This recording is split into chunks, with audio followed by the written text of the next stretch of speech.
Hello students, welcome to you. आप सभी का स्वागत है। कैसे हो आप? I think you will happy. Come here my dear students. आज हम सभी फ्यूचर कंटिन्यूस टेंस के बारे में अध्ययन करेंगे। पिछले वीडियोज में मैंने आपको प्रेजेंट कंटिन्यूस और पास्ट कंटिन्यूस टेंस के बारे में बताया था।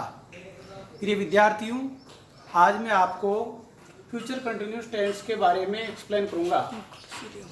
अपूर्ण भविष्य काल की पहचान। फ्यूचर कंटिन्यूस टेंस को हिंदी में अपूर्ण भूतकाल कहते हैं। रहा होगा, रही होगी, रहे होंगे इत्यादि इसकी हिंदी में पहचान होती है। ओके, आगे बढ़ते हैं। आई व वी के साथ सेल बी का प्रयोग किया जाता है। ही, शी, यू, दे, इन सभी के साथ में प्रोनाउन के साथ में विल बी का प्रयोग किया जाता है। प्लस वर्ब की फर्स्ट फॉर्म के साथ आईएनजी का प्रयोग किया जाता है। आप सभी इन सभी रूल्स को अपनी नोटबुक में उतार सकते हो। Rule number 1, rule number 2 and ये रूल नंबर 3। अब मैं आपको इसके सरल इसके जो स्ट्रक्चर है, इस टेंस का जो फॉर्मूला है, स्ट्रक्चर अथवा फॉर्मूला संरचना, किस प्रकार इस टेंस की रचना बनती है, वो मैं अफर्मेटिव, नेगेटिव चारों प्रकार के फॉर्मूले यहाँ पर लिख रहा हूँ।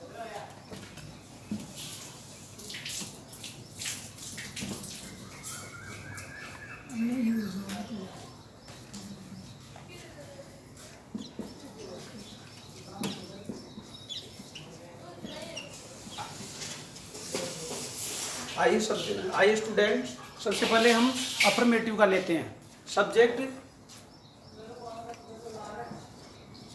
Plus will cell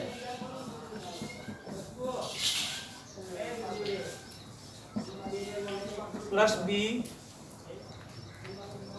plus verb की फर्स्ट फॉर्म के साथ में आईएनजी प्लस ऑब्जेक्ट। ये अफर्मेटिव हो गया। इसको हम हिंदी में सकारात्मक कहते हैं।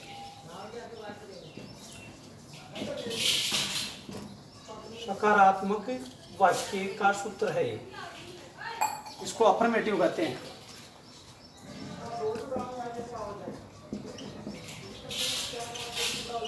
अफर्मेटिव।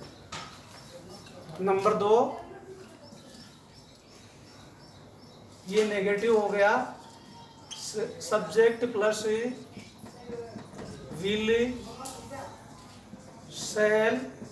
इसको आप चाहे तो इसको ओब्लिक में भी लिख सकते हो, एक लिखने की टेक्निक है ये। Will cell be, will sell not,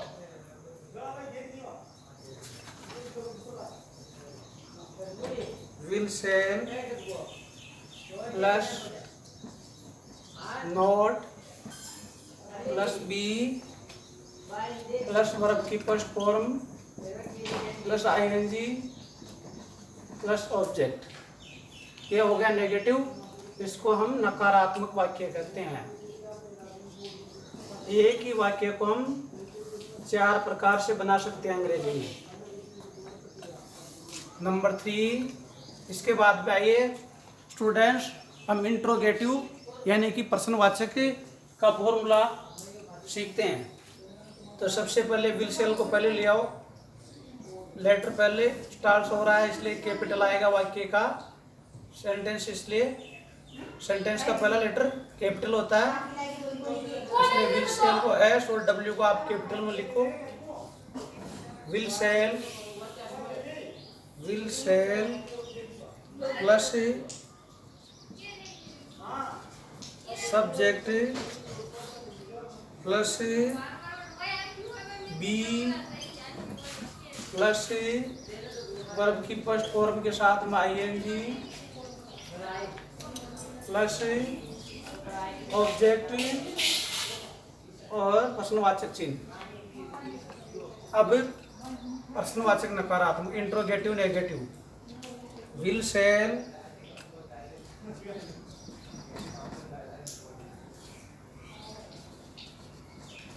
will cell plus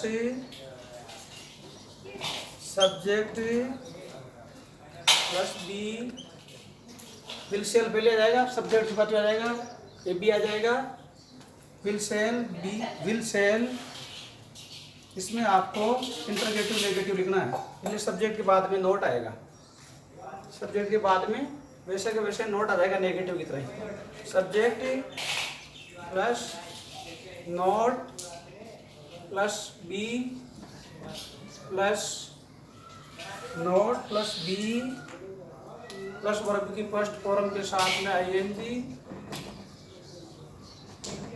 plus object plus प्रश्नवाचक चिन्ह। इसको किस प्रकार पढ़ते हैं छात्रों? सब्जेक्ट का मतलब यहाँ कर्ता से संबंधित है। बहुत से छात्र क्या अनुमान लगा लेते हैं, उनको समझ में नहीं आता कि सब्जेक्ट क्या है। सब्जेक्ट का मतलब तो विषय होता है, यहाँ सब्जेक्ट से तात्पर्य कर्ता से संबंधित है, कर्ता काम करने वाला। सब्जेक्ट विल और सेल, मैंने आपको रूल्स के अंदर बताया था कि आई और वी के साथ में सेल का प्रयोग होगा, तो आप यहाँ पर आपको सेल का प्रयोग करना है। यदि आई और वी आया है अर्थात मैं और हमसे संबंधित वाक्यांश बन रहा, तो आई सेल का प्रयोग करना है। और अन्य जो नाउन या प्रोनाउन है जिनके साथ आपको विल का प्रयोग करना, बी प्लस वर्ब की first form plus ING plus object, ये सकारात्मक हो गया। Number 2, subject plus will cell plus not, not के बाद में आएगा बी प्लस वर्ब की first form plus ING plus object, ये नकारात्मक हो गया। और ये इसको आप प्रश्नवाचक लिख लो, प्रश्नवाचक। और ये प्रश्नवाचक प्लस नकारात्मक, दोनों का रूप है। विल सेल पहले आ जाएगा, सब्जेक्ट बी प्लस वर्ब की first form plus ING plus object plus interrogative mark, प्रश्नवाचक वाक्य। Will sell subject plus not plus be plus verb की first form plus ING plus object, ये प्रश्नवाचक नकारात्मक हो गए। आई थिंक स्टूडेंट आपको समझ में आ गया होगा। नेक्स्ट में आपको कुछ सरल वाक्य बताऊंगा, उनके साथ में अपने को प्रयोग करना है।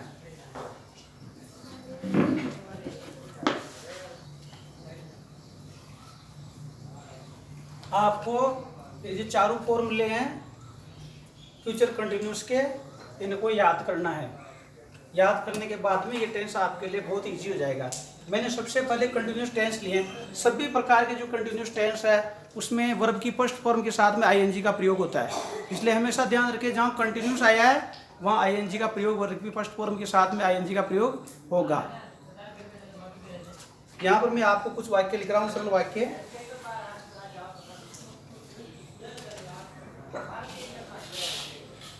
जैसे वह आ रहा होगा, वह आ रहा होगा, रहा होगा। सबसे पहले हम वह की इंग्लिश क्या होगी? ही और ही के साथ में विल आ जाएगा। ही will be coming, he will be coming, ये इंग्लिश होगी। इसको आप नोट कर लो यहाँ पर, फुल स्टॉप। नंबर 2, वह पढ़ाई कर रहा होगा, वह पढ़ाई कर रहा होगा। डियर स्टूडेंट्स, सबसे पहले हम देखते हैं इसमें सब्जेक्ट क्या है। तो अब देखते हैं सब्जेक्ट है वह, क्रिया क्या है? पढ़ाई कर रहा है, ऑब्जेक्ट पढ़ाई कर रहा है यानी पढ़ाई, पढ़ रहा हो। तो इसमें सबसे पहले सब्जेक्ट बनाते हैं, वह की अंग्रेजी बनेगी ही, फिर हेल्पिंग वर्ब लाओ, ही के साथ में will, he will be study, he will be study, STUDY Y I N studying, he will be studying, वो अध्ययन कर रहा है, वो अध्ययन कर रहा है। अब मैं आपको कुछ छोटे वाक्य बता रहा हूँ आपको। वह टीवी देख रहा होगा, वह टीवी देख रहा होगा, वह टीवी देख रहा होगा। बच्चों, ये बहुत ही सरल वाक्य हैं। इसके अंदर भी कर्ता वही है, वह, उसकी इंग्लिश हो जाएगी ही के साथ में फिर विल आ जाएगा, ही विल बी, और देखने की क्रिया हो जाएगी watching, WATCHING, he will be watching, he will be watching TV, watching TV, वह टीवी देख रहा होगा। एक सेंटेंस और ले लेते हैं, ऊपर से मिटा दे देंगे।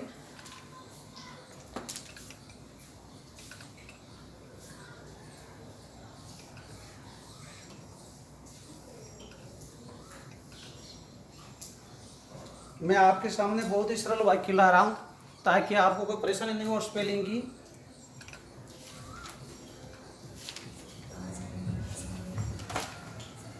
बच्चे खेल रहे होंगे, बच्चे खेल रहे होंगे। नंबर 4 वाक्य है, बच्चे खेल रहे होंगे। सबसे पहले बच्चों की अंग्रेजी लाओ, boys, boys, boys will be, boys will be playing. अगर वो फुटबॉल खेल रहे होते तो ये आ जाता boys will be playing football. यहाँ पर बच्चों की जगह चिल्ड्रन भी आ सकता है, चिल्ड्रन विल बी प्लेइंग। इसी तरह मैं आपको कुछ और वाक्य बताऊंगा। हम कुछ वाक्य और बता रहे हैं मैं यहाँ पर हमसे संबंधित, जैसे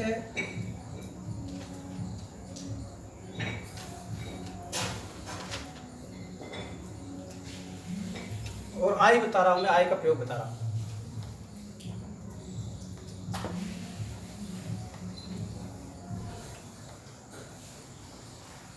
मैं, नंबर 5, मैं खेल रहा होऊंगा। मैं की आई आ जाएगा, मैं की इंग्लिश आई आ जाएगा, इसमें शेल का प्रयोग होगा। I shall be playing, I shall be playing. इसी प्रकार आप हम का ले लो कि हम खेल रहे होंगे। इसमें वी हम की इंग्लिश भी आ जाएगी, we shall be playing, we shall be playing. ये बहुत ही सरल प्रयोग है। ही का आ गया, और आप सी का प्रयोग भी कर सकते हो। सी के साथ भी वही विल आएगा, ही के साथ भी वही विल आएगा, दे के साथ वही विल आएगा। वे खेल रहे हैं,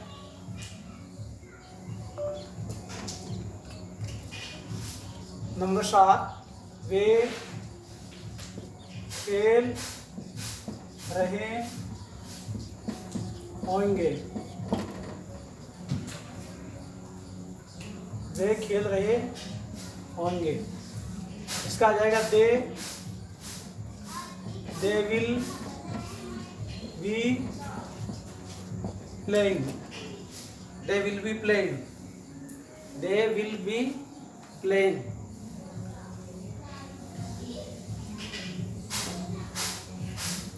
अब यू का ले लेते हैं, तुम खेल रहे होंगे, तुम खेल